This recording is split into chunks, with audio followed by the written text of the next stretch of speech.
dalam pipe dia pakai dalam pipe. So kita tengok laluan lain dia. Wash, juice extractor, masuk juice strainer, lepas tu turun bawah, seeds and pulp, hammer mill, masuk lime, lepas tu press, lepas tu peel dryer peel, juice evaporator, juice evaporator dia masuk ke hammer mill, lepas tu pergi ke press, lepas tu juice evaporator. Okey. Oh, yang laluan tengah ni ini bukan juice ni, ini dia buat benda lain ni. Apa hammer mill, juice strainer. Okay, alright. Okay, understand. Okay, macam ni. Ini penjelasan ya. Okay, receiving, wash. Ini adalah canning of juice, tetapi menggunakan continuous processing sahaja ni. Maksudnya, so kita akan pakai laluan yang paling jauh ni. Maksudnya, zinc wash, juice extractor, juice strainer, pasteurizer, cooler, can filler, can sealer, water cooler, labeling, storage. Okay, ini adalah laluan asas dia. Okay, tetapi during kita lalui waktu juice extractor dan juice strainer, dia akan hasilkan peel yang waktu kulit-kulit, hasil bahan-bahan buangan dah, hampa-hampas yang kita dah ambil juice. So hampa-hampas dia adalah masuk laluan tengah ni. Peel, seed, pulp. Lepas tu peel, seed, pulp ni akan di hammer mill kan. Hammer mill boleh tengok dalam unit operation punya nota, size reduction. So dia akan hammer mill, dia hancurkan pakai hammer, hancurkan. Lepas tu letak lime ni, bukan limau lime ni kapur. Lepas tu press. So benda ni dia nak tunjukkan yang hampas tu pun digunakan juga untuk tujuan-tujuan tertentu. Macam satu tu digunakan sebagai dried peel. Dried peel boleh digunakan untuk apalah, tak kisah nak buat asam boy, nak buat asam ke, nak buat bagi makanan haiwan ke, tu pulang. Ada juga yang nak buat citrus molasses, boleh juga nak buat yang gula tu kan, air gula daripada citrus. So boleh juga, maknanya dia tidak membazir lah. Seed, biji, pulp, dengan peel kulit-kulit ni tak bazirkan. Okey, tetapi tengah ni punya laluan tengah ni, ini nak tunjuk je lah, tetapi laluan betul dia adalah yang laluan ujung ni, sampai juice strainer, pasteurizer, sampai can, sampai storage. Ini adalah nak buat can juice. Alright, ini generic lah nak tunjuk lah. Okey, dia 17 slide ni, tak banyak pun, sikit je. Okay, generic process of flow diagram, preparation, washing dan juga sorting. High pressure spray, strong flowing stream water being used. Ni basuh lah basuh pakai water pressure lah, pasal basuh lah. Washing ni basuh buah tu. Okay, sorted, ikut size dan ikut maturity. Okay, ni kalau dalam gambar ni dia tunjukkan tomato ni, tomato. So tomato tu dia asingkan, robot yang akan asingkan, manusia kat situ macam supervise je. Dia akan asingkan ikut maturity. Yang warna hijau biasanya dekat ujung-ujung, dekat warna awal-awalnya dekat dengan kamera ni dia jadi warna merah biasanya, macam tu lah Okay, dia akan asingkan ikut size, shape, maturity semua Okay. Peeling dan juga coring. Peeling dan coring ini bergantung kepada buah tu sendiri. Okey, steam peeling dia pakai steam, haba yang panas, lepas tu kulit tu boleh terkeluar. Dia boleh terkeluar. Ini dalam banyak betul unit operation dalam ni subjek unit operation korang ni. Dalam steam peeling ni kita panaskan pakai haba, pakai steam saja, pakai steamer, so kulit tu akan terkeluar lah, itu direct dia. Live peeling ni biasanya saya buat ringkasan live peeling dipanaskan guna alkali. Dia macam alkali tu, alkali solution, lepas tu you masukkan produk tu dalam alkali dalam larutan tu. So ada beberapa minit, contohnya katakanlah dia tak cakap berapa minit dalam ni, dia kata 10 ke 20% je. Lye tu, LYE tu maksudnya alkali So didudukkan, contoh letak dalam tu bergantung pada produk, kadang-kadang boleh jadi 10 minit, boleh jadi 15 minit, boleh jadi 30 minit, bergantung pada kulit tu. Kalau macam tomato, macam potato kejap je, dalam 5 minit dah terkupas semua kulit. Okey, terkupas kulit. Okey, dia ada dua cara lah yang dikata pakai sini, sama ada guna akali atau guna steam peeling. Okey, kat sini korang perasan tak yang sebenarnya tak ada pun peeling gunakan tangan, guna knife. Kerana apa? Sangat lambat. Sangat lambat So diorang pakai mesin ni semua, diorang tak ada masa nak pakai tangan Coring ni hanya berlaku apabila buah tu dia ada empulo, macam contoh dalam gambar ni, dia ada buah nanas, dia ada empulo tu, so dia kena buang empulo tu pakai mesin coring coring mesin tu lah. Alright. Okey, ringkasan benda tu direct je benda ni sebenarnya. Okey, filling maksudnya isi dia dalam can. Okey, kok ada apa punya lain before being filled, the can or glass container are clean and hot water. Ni macam dah terangkan tadi. The container are filled with the solid product and then usually topped with a light green puree or tomato juice. Okey, benda ni sama filling ni sama je, termasuklah kita nak fillingkan sardin pun sama je, letak sardin, letak air tu, tomato tu punya kuah tu, itu je, sama je. Acidification of can. whole tomatoes with 0.1 hingga 0.2% citric acid has been suggested as a mean of increasing acidity to a safer and more desirable product level. Because of the increased sourness and acidified product, the addition of 2 to 3% sucrose is used to balance the taste. The addition of salt is important for palatability. Okey, ni untuk certain produk yang kita boleh masukkan garam. Okey, tak semua produk boleh masukkan garam kalau tomato you can rambutan, lepas tu you letak garam, habis rasa hancur nanti. Tapi benda ni bergantung pada keadaan, bergantung pada buah tu sendiri. Kalau macam dalam kes ni, acidification of can ni, biasa dia pakai tomato.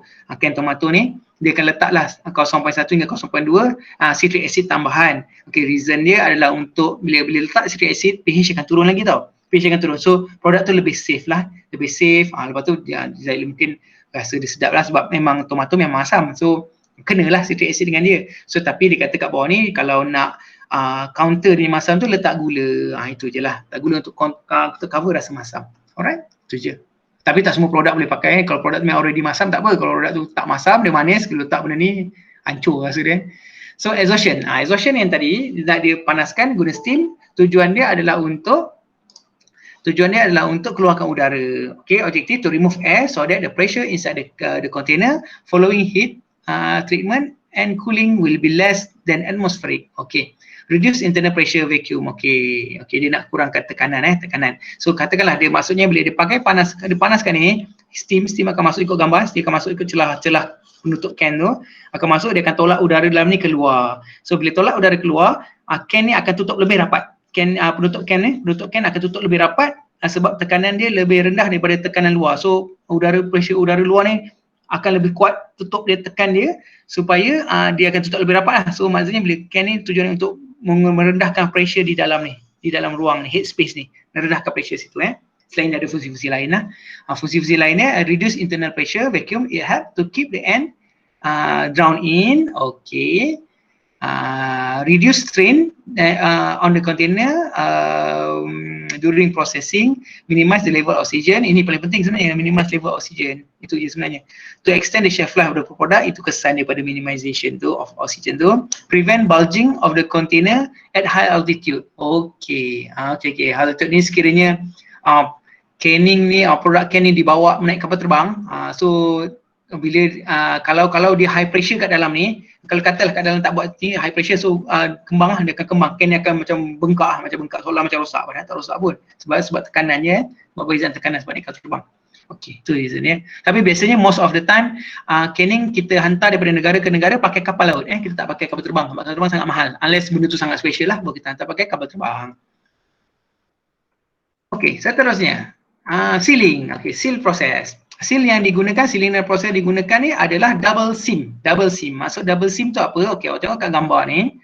Double seam tu adalah nampak besar ke tidak ni? Okey, double seam tu adalah satu dia seam yang pertama, which is dia tutup je yang tutup can tu, dia tutup macam peluk je lah, peluk. Tetapi kita tak tahu, rupanya kat bahagian dalam tu dia ada satu lagi, dia lekuk. Dia tutup betul tak, ada lekuk lagi satu. So maknanya double lah yang kat bahagian warna hijau ni. Cross sectional view ni ada warna hijau. Ini yang seal yang kedua. Seal yang pertama yang luar ni. Yang luar ni seal pertama, seam yang pertama, seam yang lagi satu adalah kat warna hijau ni. Ini seam seam kedua double seam. Double seam bagus lah daripada single seam. So dia akan meningkatkan lagi keselamatan, bakteria nak masuk, oksigen tak boleh masuk. Benda ni consider kita panggil hermetically seal. Apa yang di dalam tak boleh keluar, yang apa di luar tak boleh masuk dalam. Okey, perkataan hermetically hermetically. Okay, created by interlocking the current lead. Okay, equip dia. Okay, ni dia sama je yang macam saya ceritakan tadi. Dia buat double seaming double seaming which is safe lah. Tapi teknologi ni bukan teknologi baru, teknologi lama dah. Tapi teknologi lama yang sangat berkesan, so kita tak perlu create yang baru sebab dah lama dan berkesan dan murah. So kita akan pakai tu heat sterilization. Heat sterilization dia bergantung pada temperature. Seperti biasa, dia bergantung pada acid. Bergantung pada pH yang untuk produk awak. Sekiranya produk awak tu bawah 4.5, saya ulang banyak kali dah ni. Bawah 4.5, kita akan pakai air panas 100 darjah Celsius saja. Sekiranya awak punya produk tu atas 4.5, kita pakai ultra high temperature, UHT. Itu saja. Niat dia adalah nak bunuh spoilage bakteria, nak bunuh semua bakteria lah. Kalau kita pakai ultra high temperature, kita nak bunuh namanya spore, sebab spore tu yang susah nak dipecahkan. So menggunakan 120 darjah Celsius selama thermal death time. Korang tengok dalam subjek food preservation, buka balik nota food preservation, cari TDT, tengoklah di situ. Okay, berapa minit tu dia pakai industrial punya thermodynamic time tu. So korang tengok kat situ. So berapa lama?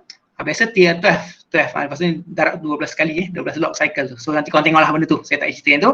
So nanti once dah sampai tahap tu 12, kata bunuh satu log cycle 1 minit, nak bunuh kita pakai 12 log cycle. So bunuh dia akan serendah 12 kali ganda lebih rendah daripada normal size, normal bacteria count di dalam content tu, di dalam container tu. So that's why kita pakai berapa minit tu ditentukan. So korang tengok sendirilah yang bab tu bab food preservation tu, korang tengok dah part 5 dah kan. Jangan hilang nota tu sudah. Okay, nombor 7, cooling. Cooling after heat serialization, container accurately cool dan juga prevent overcooking. Okay, betul, dia akan slow down overcooking. Lepas tu container may be quickly cool by adding water. Ni macam saya cerita tadi, ada juga orang coolkan guna air panas, gunakan air yang berjalan, moving water, ada guna angin, ada yang guna letak dalam peti ais, tak adalah, jarang letak dalam peti ais. Biasanya pakai udara, haba kipas ataupun dalam running water. Most people pakai running water ataupun water spray, cold water spray. Itu je. Sebab itu dia cheapest.